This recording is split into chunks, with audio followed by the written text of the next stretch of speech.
Hello and welcome back to Filter Coffee Football, and we're here to talk about Juventus, their current troubles, the issues that are plaguing them, and a possibly very expensive solution to address most of those problems, if not all. Juventus currently are lagging in their Serie A. They've only had 10 points out of 21. They've just had 2 wins. That's horrible record for a team that should be competing for the title. They are also bottom of their UEFA Champions League table, and it doesn't seem to be improving soon. They've reported over 500 million in losses over the past 3 years. That is, they've taken a huge hit. They've also had issues in their signings in the previous few seasons, with them throwing caution to the wind and making signings that really did not fit their long-term goals. For example, an Aaron Ramsey transfer, an Arthur Melo transfer never made any sense. Some of the other issues are long-term injuries. I know that a club can't do much when there's a long-term injury, but their injuries to Federico Chiesa and new signing Paul Pogba have made a dent in their challenges.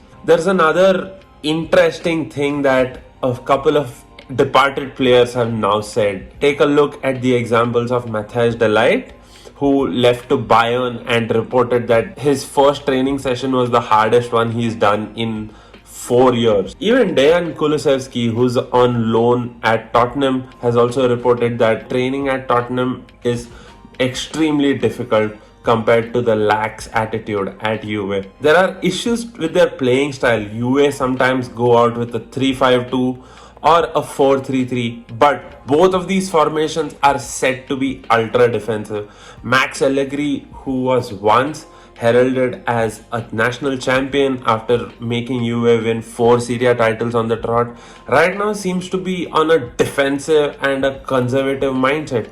This approach is not really helping Juve, since the league has shed its older stereotype of being too defensive and too technical to being more adventurous and more attacking.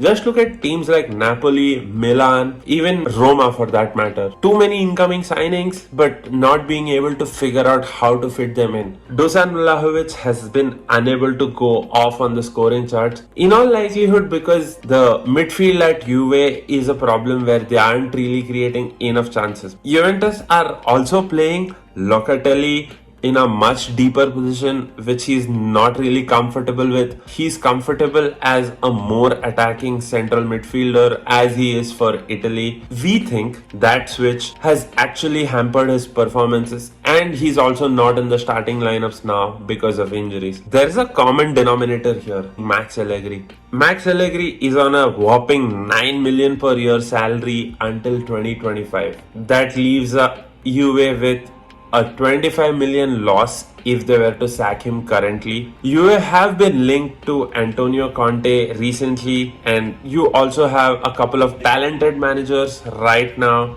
For example, a Zidane or a Tuchel, who's really known to shore up defensive attributes and have a team get going, like his stint at Chelsea for that matter. Where do Juventus go? What do Juventus do? Does Allegri reinvigorate this side? Do they have what it takes to overcome their defensive mindset and play a more adventurous football and get some more points on the board? It's all left for us to see as the season progresses, but that's about it from Filter Coffee Football. Thanks a lot. Please like, share, subscribe. We'll see you next time.